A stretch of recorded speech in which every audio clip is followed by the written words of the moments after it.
Back on the bench today, we are going to make our knee pads. We are going to start the lower leg process, the Greaves, shin pads, and knee pads. First we're going to do the knee pads. So I hammered this one out, and we're going to go from this to this. Got a pretty good method in place now. First thing we got to do, of course, is we're going to round it off. Try to get it as round and dished as we can get it. And then we're going to work in our pattern here. I've already drawn it in, hammer along those lines. And then last, we're actually going to do this. Because of the curvature of the recessed area, which is, you'd think you could just do it like we did the grooves in there, except because it's so round, you can't get it in there on the vise. We're going to have to hammer that in the old-fashioned way over the top after we're done. If we try to do it first, it's going to make it too difficult to round off the shape, so we got to do this last. That's going to be one of the ways we seal this shape in. So first up, we're just going to work our way around it, get our bends on these creases, and seal that shape.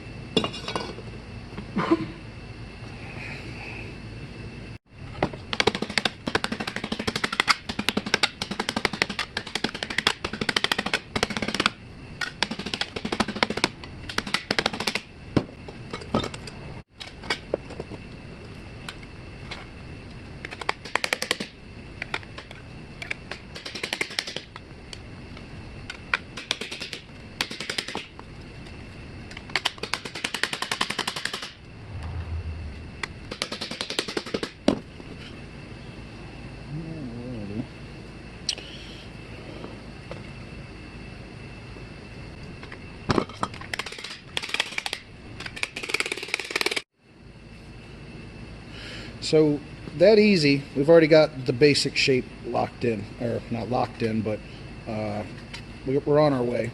What I'm going to do is hammer a little bit more down here on the bottom, less on the top, because there's actually a more defined ridge on the originals on the bottom, whereas the top is more gentle.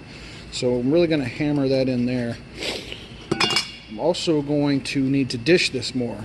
So the way I figured out how to do this groove here is we need, first of all, it needs to be more round this way. So I'm going to do the tape trick, where we take just the roll of tape, put it on there, and use the heavy ball peen hammer. But I'm going to hammer above and below this mark, because this is what's going to be recessed later. So I'm going to raise the material above and below it, and that's automatically going to help us do that recess later. It's going to create a natural trench that we're just going to deepen. So for now, we're going to really go to town with the ball peen hammer and mostly beat it around here and then fade it up as we get here, because we want to bring it out before we hammer this down.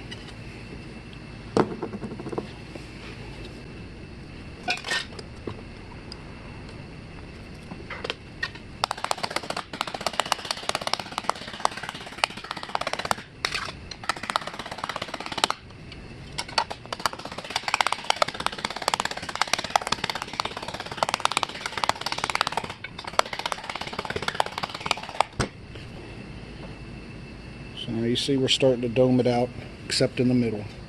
We'll do it a little bit more.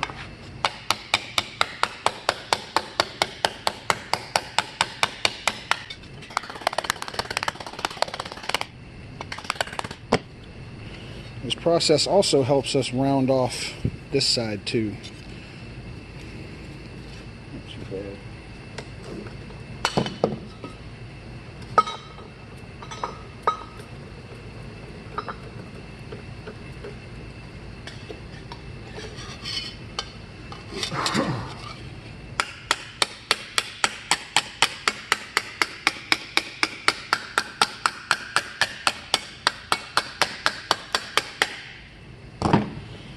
Now we're going to planish it out a little bit, hammer our dents smooth so it doesn't look quite so much like a golf ball.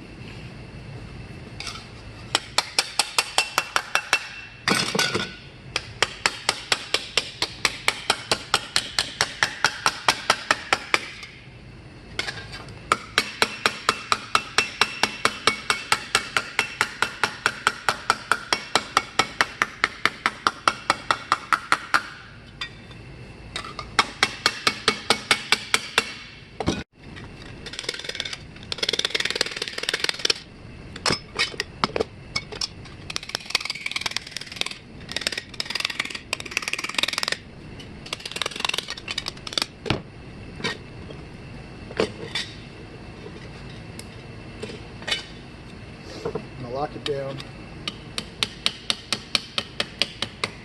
I think we've got a really nice curve going this side already.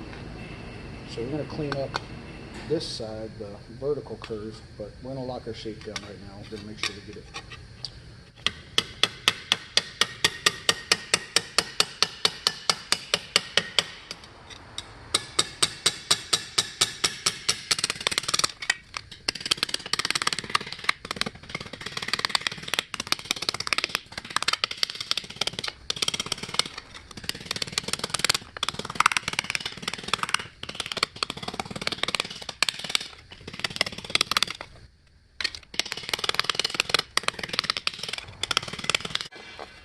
Use the inside, the narrow one. I'm going to beat on that.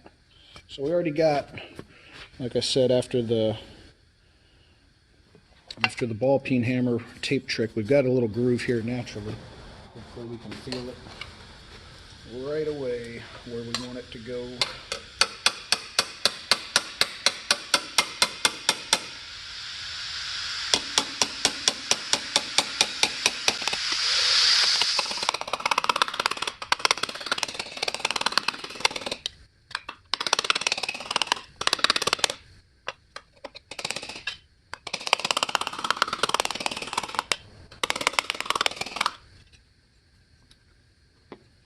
So after just one pass, see, we've got our shape starting to come in.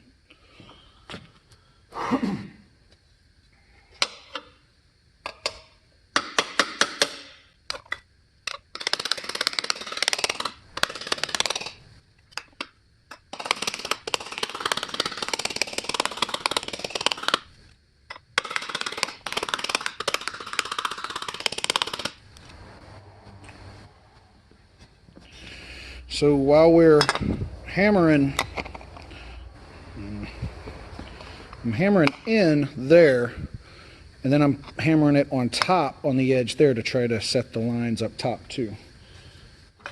Cleaner you can get those, it's going to help our overall look.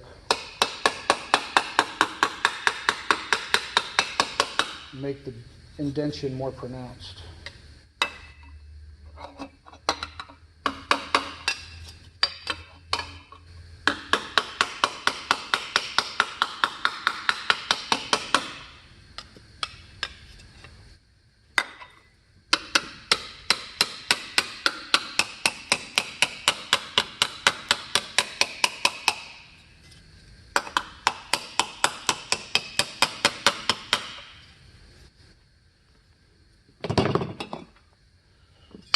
Let's see, so it's not quite as clean as this one here was, but I like it. I think we've got a good shape. It's nice and round on this side. It's mostly curved on that side. They're the same size, same curvature. This one may be a little wider. It'll still look good. As soon as we get the black off, it'll be a much closer match. So that's it. That's your shin guards, or your knee pads, I mean. Your knee pads, and now the shin guards are coming up next, and we bring out the fire into basic sheet metal.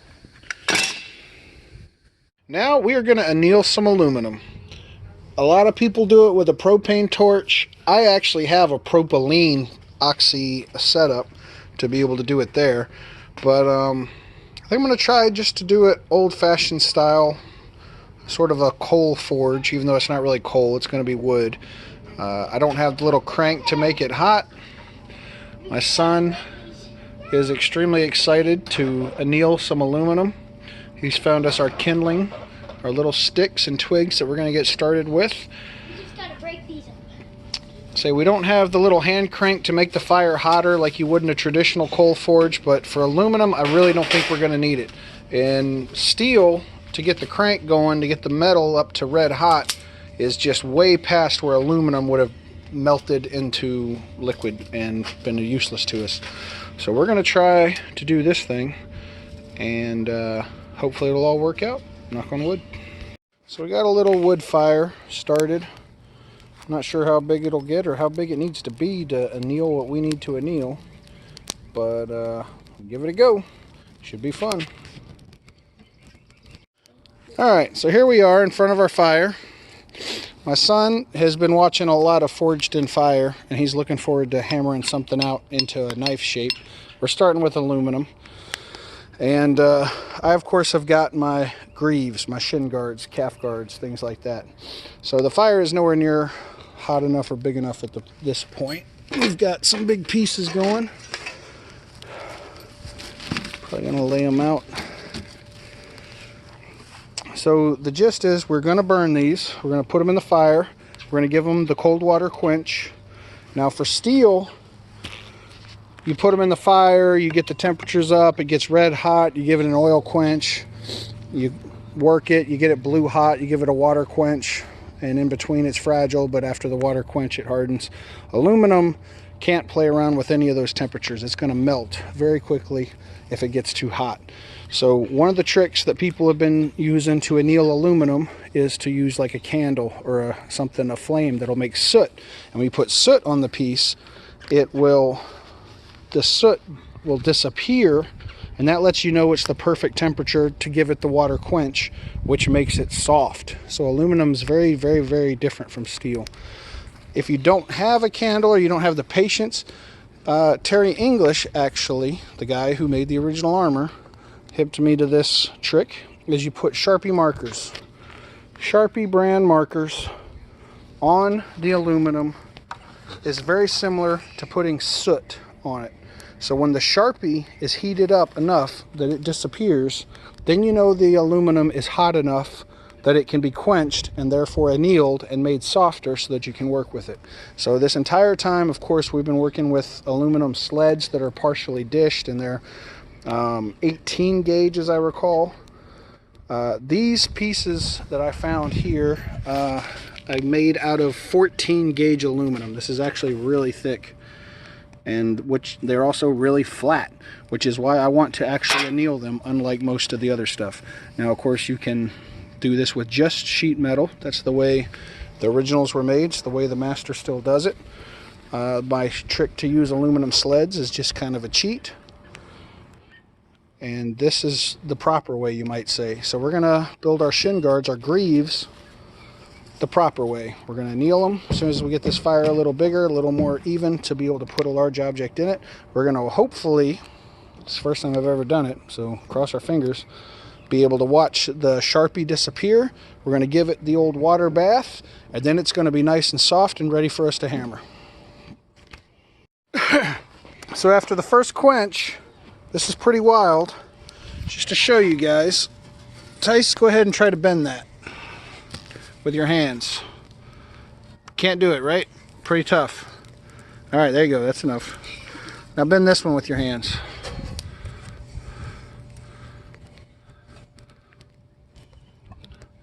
Easy, right? Yeah, that bent. Now, the bad part is, this is officially, this is everything we wanted to happen. It annealed, it's softer, it burned off the powder coat, but check that out.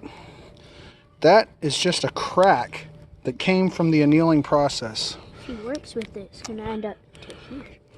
Yeah, I do not know what the heck to do with that.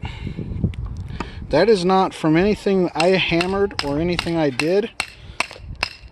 But that is crazy. This is soft. It is butter soft. I mean, you can just hand bend it now. That is crazy. Bend it in the shape. Yep. So I don't know what I'm going to do with that crack. It's not an especially... I didn't give myself a lot of wiggle room for the size. So I don't know if I can use that or not. Well, let's anneal the rest and see what happens. That's the water after the quench, because I'm guessing a lot of the powder coat came off. That's why it's so milky and white. And that definitely melted. Nope, they're probably already done. This is actually powder coated white. This is not bare aluminum. So I don't know how that's going to affect the process, or if it's going to affect it at all. Love winging it. Here we go.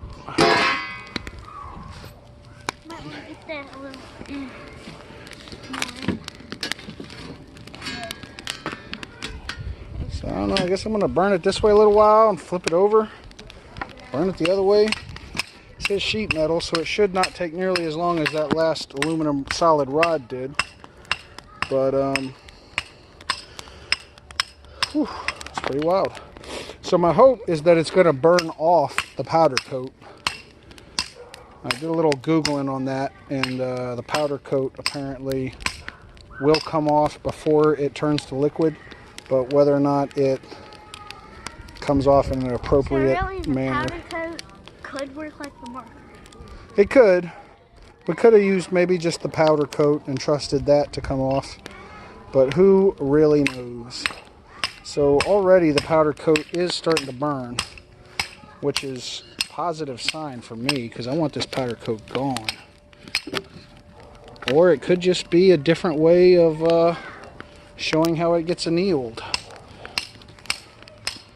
I don't know quite what to do with that. Going pretty good.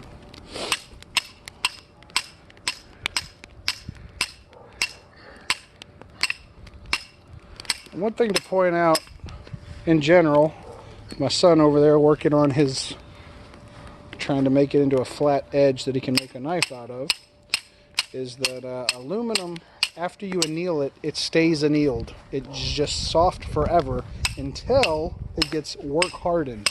The more you hit it, the stronger it gets. So it's possible we're gonna need to anneal his piece again.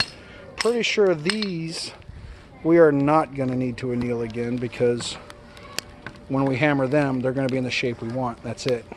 It's not gonna require a lot of reworking. So yeah, you can definitely still see the Sharpie, so I tend not to trust it like it is. The water is still pretty cold, despite that smoking hot rod going in it earlier.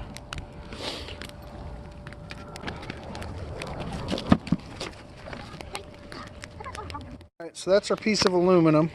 I have already flipped it once, and you can actually see the soot from the burning process.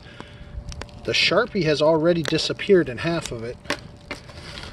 So clearly that part's ready to rock. This part, maybe not so much. And actually there it goes, right before our eyes. You can see it disappearing. This is gonna be hard. That is pretty wild. So it's already been flipped once. I think that side is ready to go. The bottom there still has some Sharpie left, so I'm going to try to center that. Got a little Sharpie up here too. I think we got some uneven.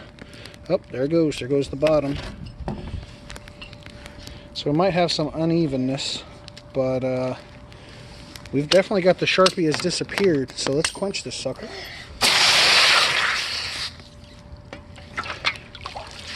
So good. And that was pretty wild. Gotta get that corner. So Get the corner holding me by. ooh, I can bend this with my hand right now. I can bend the whole thing. This is totally annealed. The powder coat has come clean off. 2 down. 2 down, 2 to go. Yeah, because it's not a hammer where I can just go like. Crazy. I still don't know what the heck I'm gonna do about this crack. It did exactly what I wanted it to do. But I don't know if it's worth it to try to steel stick it or JB weld it to hold the edge. We don't need to roll that edge. That's the good part. We gotta do, it is gonna be visible though. And I don't have any more metal, so I may have to get some more. This piece came out beautiful. Loving this. Awesome. I hope the other two, the front shin guard pieces, hope they come out as good as that one did, because that's awesome. I'll do that all day. Sweet. So we are watching the Sharpie literally disappear right before our eyes. Time to quench this guy.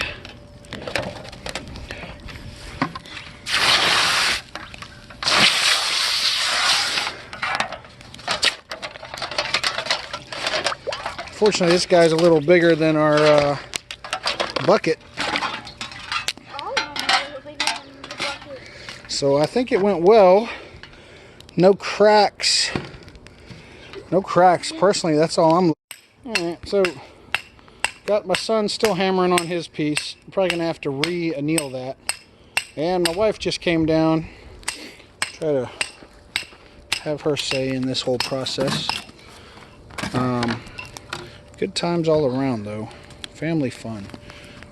So we're about at the stage where those Sharpie markers are about to turn white. Or not white, clear. Because this is getting ready to quench. So we've already got 3 of our pieces quenched. 2 of them are perfect. 1 of them got a big crack. No idea what caused that crack. I think I may have heated it too long maybe. Because these last few I did not do nearly as long. So I can only assume that's what it's all about.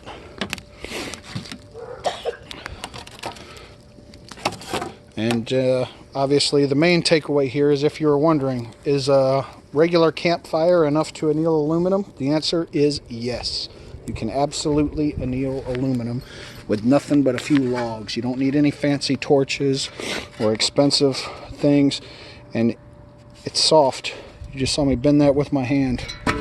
I could not have done that beforehand. And yes, as my son pointed out, now there's fingerprints on there. We're going to have to clean that off. But this is pretty cool. So if you'd want to start working in only sheet metal, you don't want to buy your sleds, this is what you do. You got to anneal it first, then dish everything out. That's how it's done. There we go. We saw those pieces turn clear. Waiting for this to turn a little clear down here. I don't want it to be uneven. That's another thing. I'm assuming my crack came because either it was uneven in its heating or because I heated it too long. So I'm trying to avoid doing either one at this point, although heating it too long is now a reality. Very possible. Those are all clear. The Sharpie's all gone in those on that side. So I think we're gonna dunk it. Ready or not, here we come.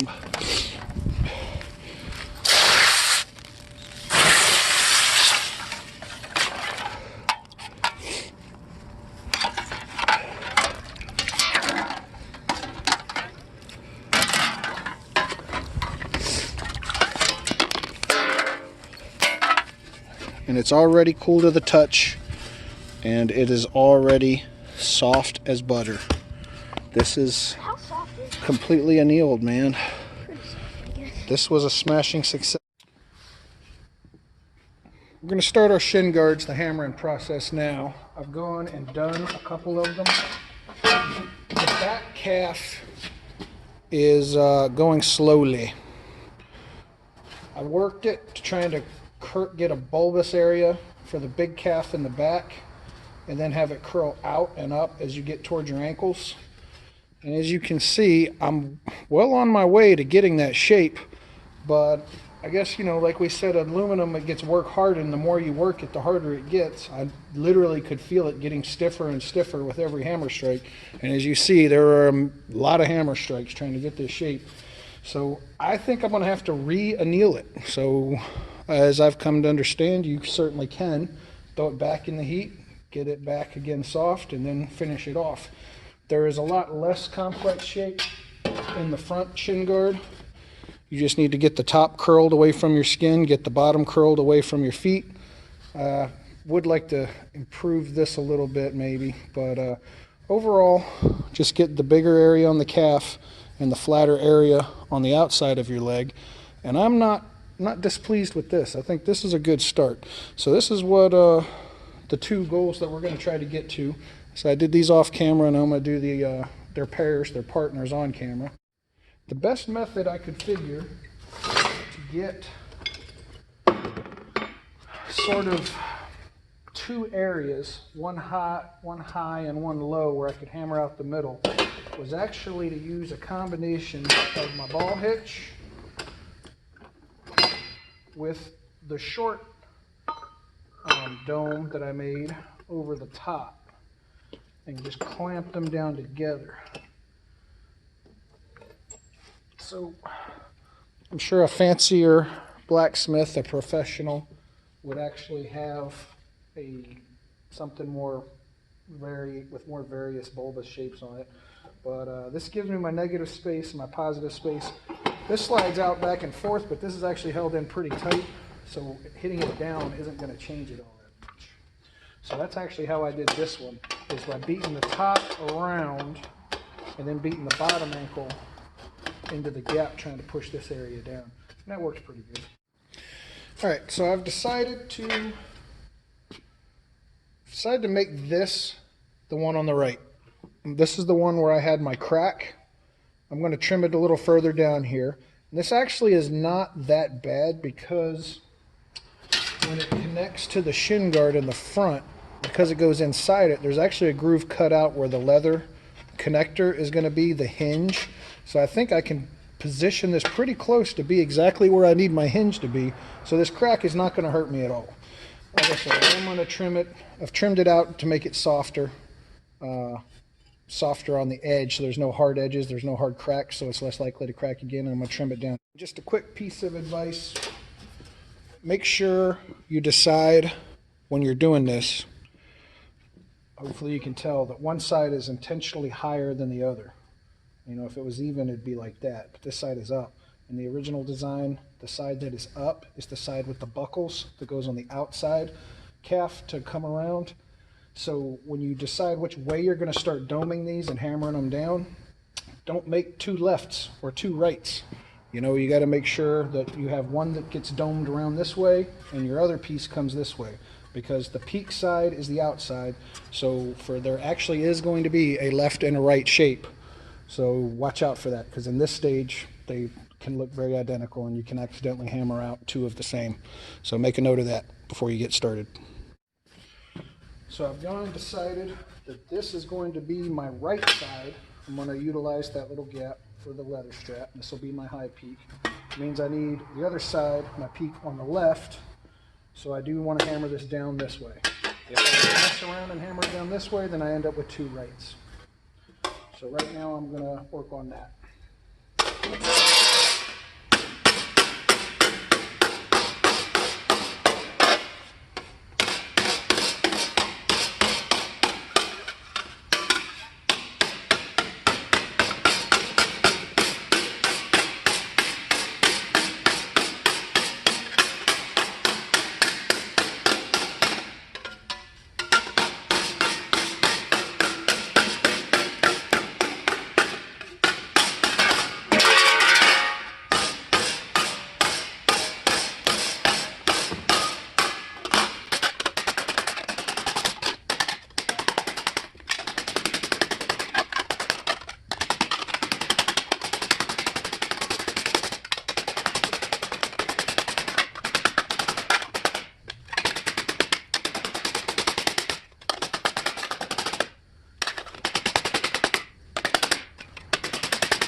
Probably tell from the last unfast forwarded sections of that video, these hammer hits are pretty hard.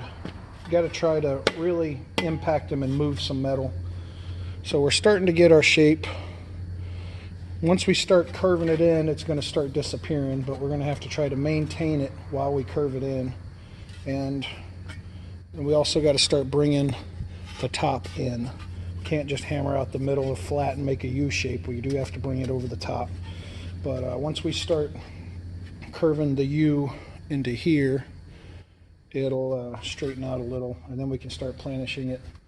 But for now, just a lot more hammering.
So overall, I use overall way too much, don't I? I gotta cut that out. Here we have where we're at so far, and where again, I'm starting to notice it is no longer easy to hammer. And I notice my hammer blows don't move as much as they did 5 minutes ago. So I did more rubber mallet with this one than I did this one. But at the same time, I feel like this one is definitely better looking at the same stage, but this one is more curved. I used a lot more of the ball peen hammer on this one. I don't know, whichever the case, I feel like I've reached a stage where I've got to anneal it again on this.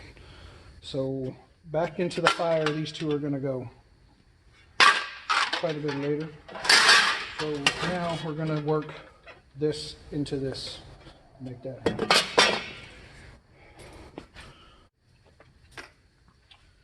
I'm going to mostly bend this by hand first, get it into a U before we start. It doesn't require a bulbous back calf. Really, this just needs to come up a little and this needs to come out a little. So I'm going to start. There is no left and right for these yet. Once you start putting in your grooves for your buckles and your straps, then they become left and right. But right now, it doesn't matter which is which.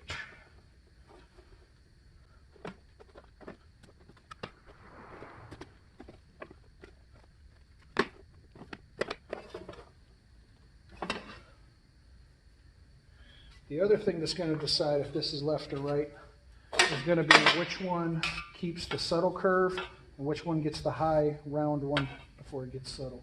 Obviously the inside calf is going to be more tight than the outside. So since I've already decided that, yeah, I still don't need to decide at this stage. We're going to work on our shapes and get our flat spot, and then we'll worry about making a calf. That's not hard.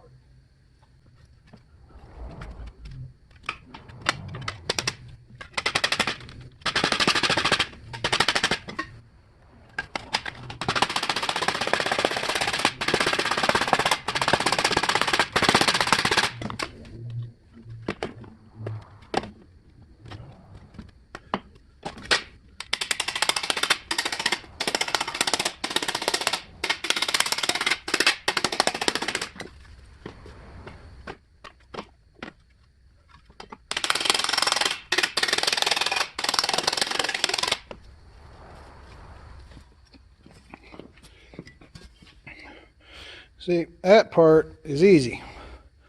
Nice subtle taper away from your shin. Doesn't have to roll it. Just pushing it out actually gives it some strength. Make sure it's wide enough for your own leg. Can't really see there. I don't really bend that way, but that's fine.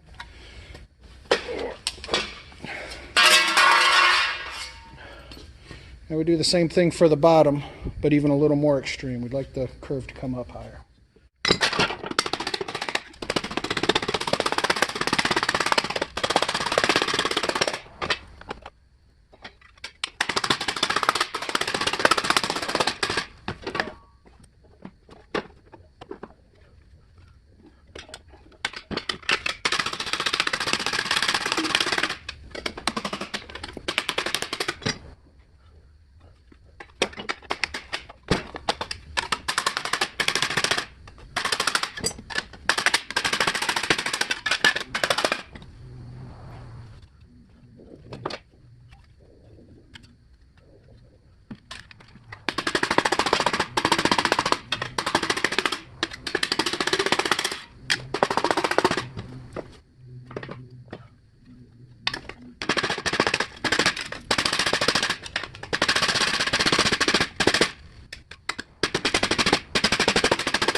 So there we got our shape coming forward. It's always a little nicer to have it bigger, but it's not bad for now. So we've got our top and our bottom done. Now for formulating the calf, like I said, it's all an issue of where your bulbous area is, your bulge. You want it up high on the inside, you want it low and long on the outside. So this is our right, so this has got to be our left. Start with a hand bend. Try to get this side more flat and skinny, and this side more round and big so it sits higher. Whereas this side on the out, you want it evenly.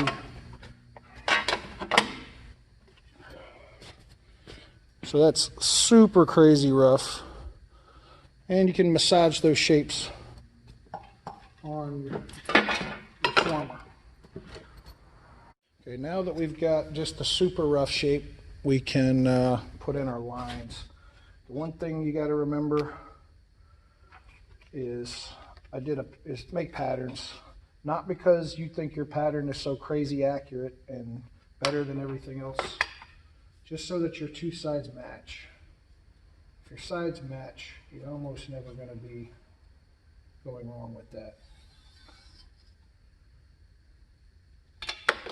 Symmetry goes a long way toward it just being assumed to be accurate. Now, there is going to be a ridge right here too, and it typically meets up right there at the corner of where the front face is, and then it'll just come back down and parallel into that. So you can just do it from there. So now we've got our rough shape, and we just got to hammer in our lines.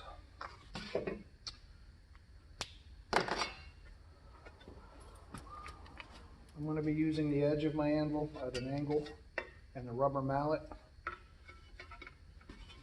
And I'm going to be focusing mostly on hammering the flat face down to create the crease, because we want this to be a little bit flatter. Obviously we want to keep that round. So line up your edge along the line where you know it's got to go.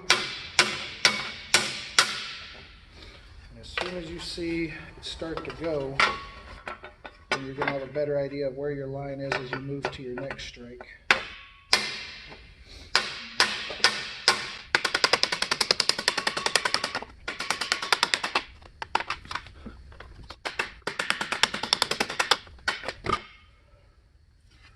So we've got our first rough hammer mark in there, which I actually kind of like. It's not the straightest, perfect thing in the world, but it's good.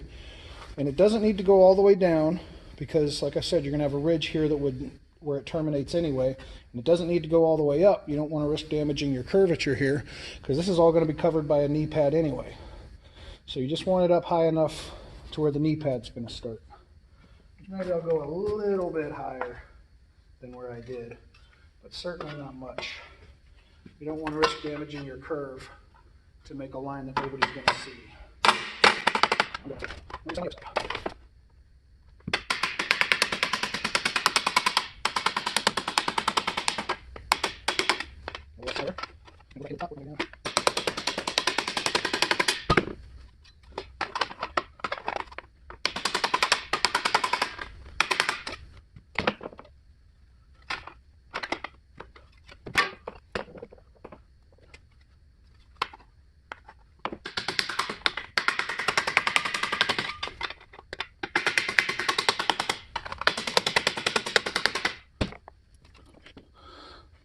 Decently crisp lines. Now we got to really get this down and make this out. Get this down. Got to squeeze the angle. So we're going to be using just our regular dome. I've got this here just in case I need it. Don't think I will.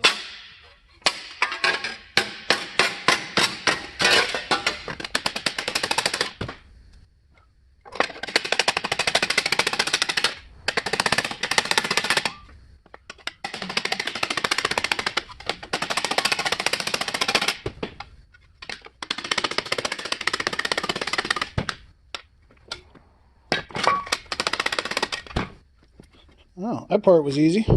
So now we got our inside calf, nice and bulbous. We got our gentle curve on the outside, and we brought it up a little tight on the out. And that is not skin tight to me. That's good. Need a little wiggle room. I think that's pretty comfortable, and I can work with that. So obviously you want to make your height relevant to your body, and if you've got big ankles, you're going to want it, of course, wider. There is no one size fits all in armor. I've got little chicken ankles, even though I like to think I got pretty big calves and legs, but I definitely got little chicken ankles. Now my set is matching. Next step is we just got to put our shape into this. Not unlike how we did with the ridges on the lower part of the breastplate, although hopefully we can do a better job on these between you and me. Guy here, we are going to do it the same way, but I think we're going to get better results just from practice. I just did this one real quick. Hopefully we'll get the same results out of the next one. Put it over the lip, hammering it into the negative space so that pushes up this spot and down this spot, and we're going to get our ridge. Start on the sides because those are the easiest to see. I'm going to go ahead and use the flat side of this hammer too.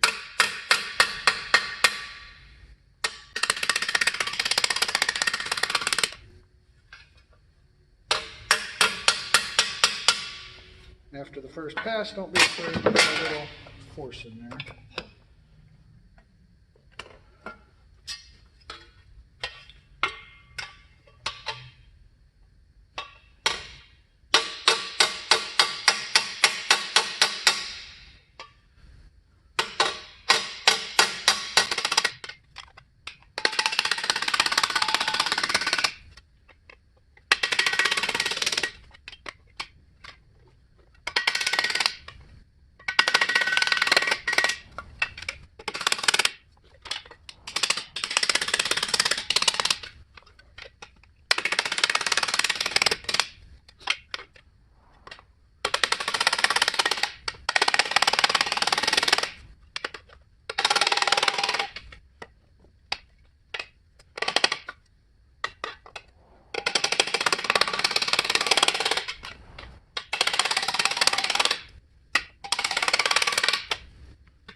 Not bad. Now on this shape here, there actually are no rolled edges. If you want, the Screen Use Crow armor actually had nothing happening. It just went straight out. If you want it to look a little better, you might want to hammer them down just a little bit. Gives it a more finished look. It's not quite so raw looking. And then we need to do our indentions for our buckles. And then we'll be done with our front shin guards portion of our greaves. I have seen other replica sets that Terry made himself where they are actually rolled, but I believe the majority of the Screen Use ones, they're just hammered down slightly in order to give it a more finished look without actually rolling it. So that's easy enough to do.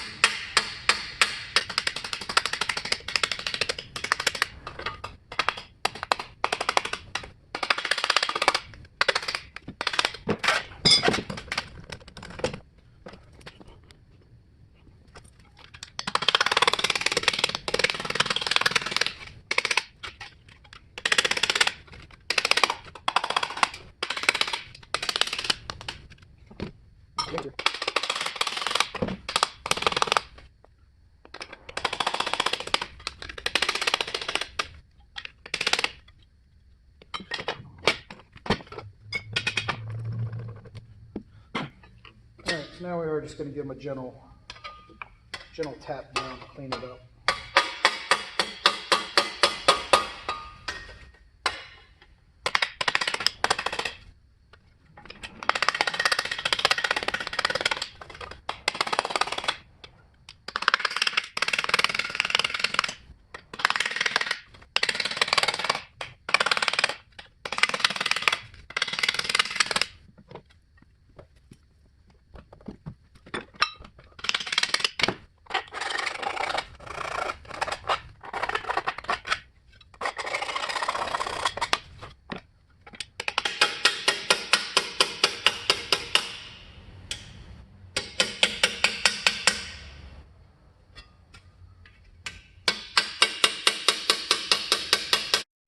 So here I've given it just a super gentle curve. I mean, just crazy gentle.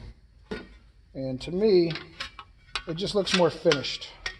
You know, maybe you can't tell on camera here, but this hard edge sticking straight out versus a gentle curve down You can give it a big lip if you want. I don't necessarily think that's necessary, especially since this is going to be rubbing on your boots. You don't want a huge gashing lip. Just round it off. You don't need to roll it per se. The front piece you don't need to roll at all. And the back you should probably roll the bottom and the top, just for accuracy's sake. But we're getting there. It's almost done now for this portion. So now I'm going to re-anneal our calf guards, I should say, part of the Greaves. To use that this time, I'm not going to use a campfire. I don't have the time for that really right now. I'm going to go ahead and use a propane torch. These kind of torches, aka weed burners, you can usually get these for about 45 bucks from any hardware store, and just plug it right into your gas grill tank. You don't need anything special for that. So it's not as cheap as a campfire, but it does work. At least it should work quickly. So I'm going to bust that out right now.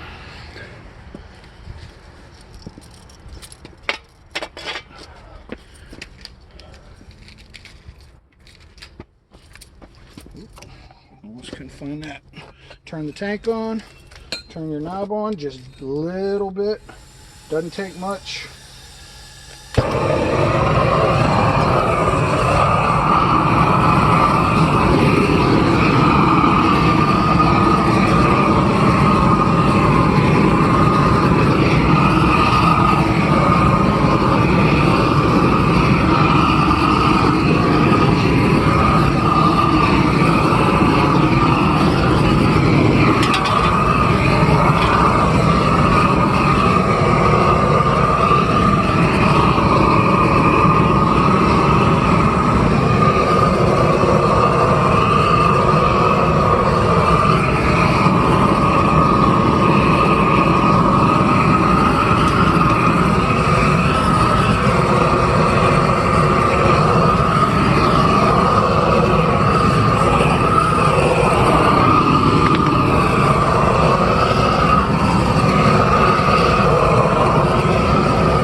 It's ready to hammer some more. It's good and soft again. I did get my thumbprint got burned into it when I was switching it, so we'll kind of trap the impurities. It's not going to make a difference since we're painting it. But that was not fast forwarded. That's how long it took. It was that quick from start to marker disappearing. If you want to shell out the 50 bucks or so for the torch, it can't hurt. Like I say, if you don't want to do it, the campfire will get it done.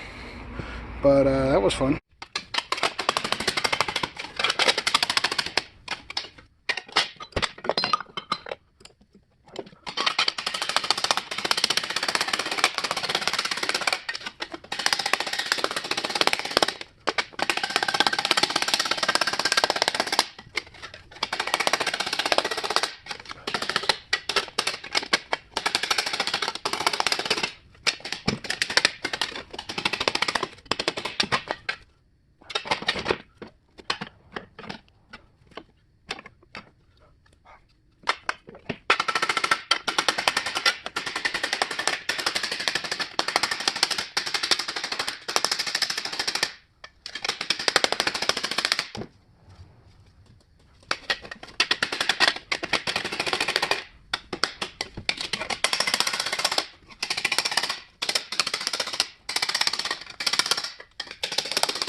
So we've sort of got our little S shape. It's not super obvious. The calf portion I feel great about, coming down to the smaller ankles. We do have our jut out here for your count for your Achilles, so it's not digging into it. I'm going to hammer away at that right now, actually a little bit more, and I'm going to try to smooth this out. It's a bit rough. I really wish what I had was something in the middle between these two, because this is officially too wide for even the calf, at least my calf.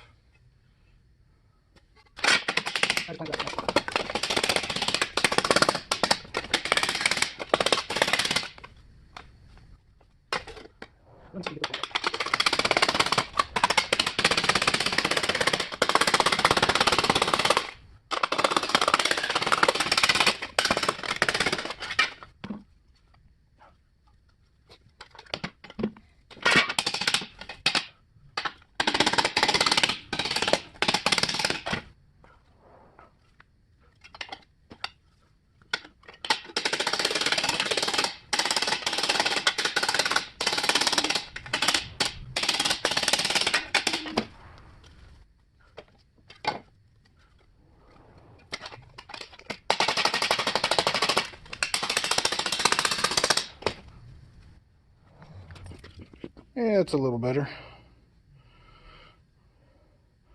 The S curve isn't super pronounced yet, but when we roll the edges, I think that'll look better. Question is, do I roll the bottom? I think I will. Gone ahead and I've rolled the edges on this one, and I've pretty much confirmed that I like it. I've done the indentation. I've rolled it in the bottom, not doing the flare out, just straight hammer it down on the inside so that it doesn't rub against your heels, destroying your boots. Rolled it on the top, just with a little bit of a flare out. Bit of a nasty one, but it's gonna work.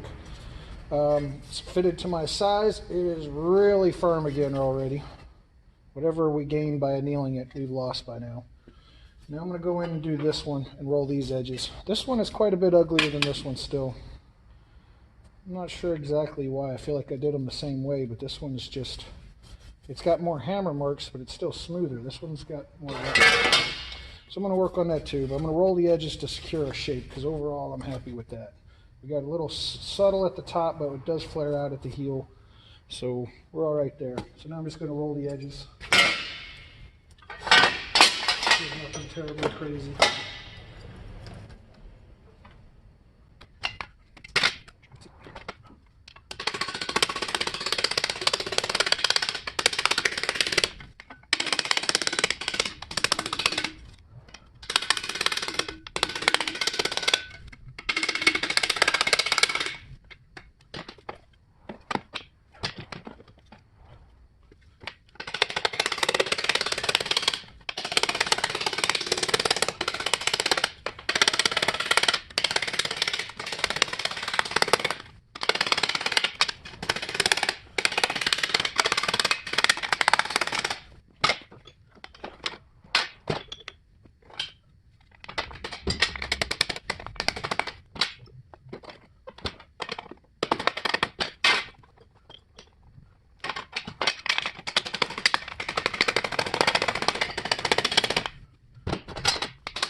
Not shabby.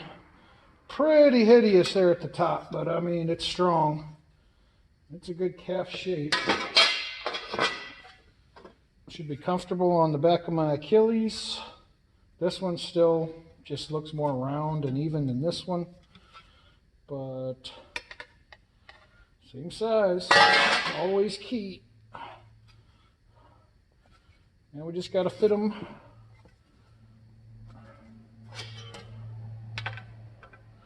Fit them into the fronts. As soon as I get them fit up to the front, we're going to do our grooves for the buckles. There's all those right now. Hammer out this pair real quick, match them up. These little grooves here are, actually I don't need them on this side. I just marking them where it's going to go. I'm going to cut out a little notch because this is where the leather strap is going to connect and get riveted here, so that when it opens, it's got a recessed area that it won't, it's obviously not even. So if you wanted to make it so it could open that way, you got to have a big gap. If you cut out a recess here, then it can sort of swing like a hinge on the inside and keep a tight thing on the outside. So the only thing, we're just going to cut the notch out of the calf plate, and we're going to hammer in a full-on square indentation into this. It's where we're going to rivet a metal clip that's going to hold the female end of the Fastex buckle. And then here, we're not going to do a full clip, we're going to fade it out. We're just going to hammer in the ridges. This is where we're going to rivet in the main strap with the male end that's going to click into that. So we got these 4 grooves to go here, and just these things to snip out. You can do this with a grinder or 10 snips.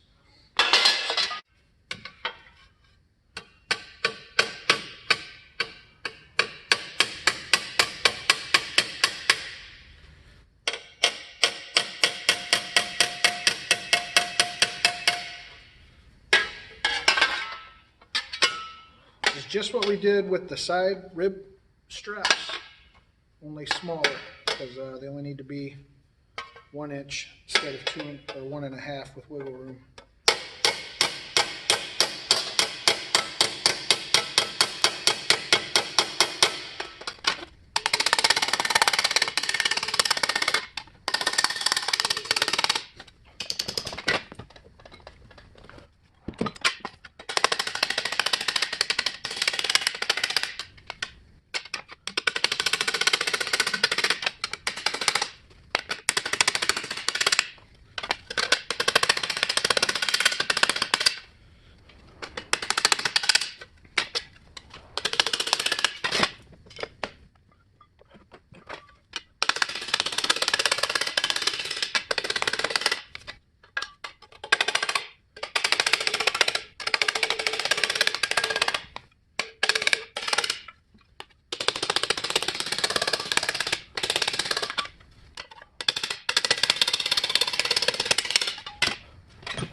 That's all there is to that.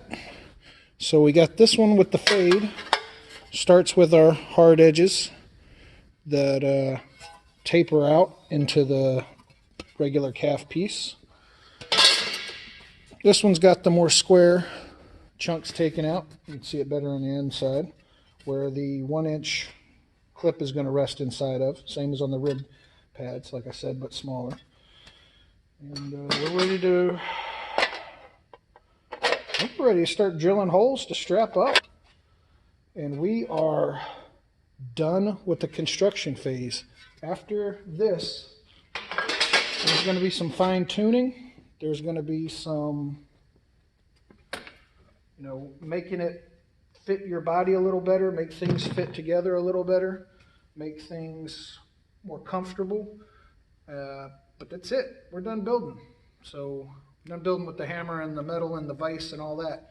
After this is going to be a Dremel tool, drills, smaller hammers for hammering in rivets, a lot of cutting nylon and cotton webbing, and then painting, of course, painting being the final step. So we got about wrapped up with the metal though. Let's finish this sucker off and let's keep going, eh?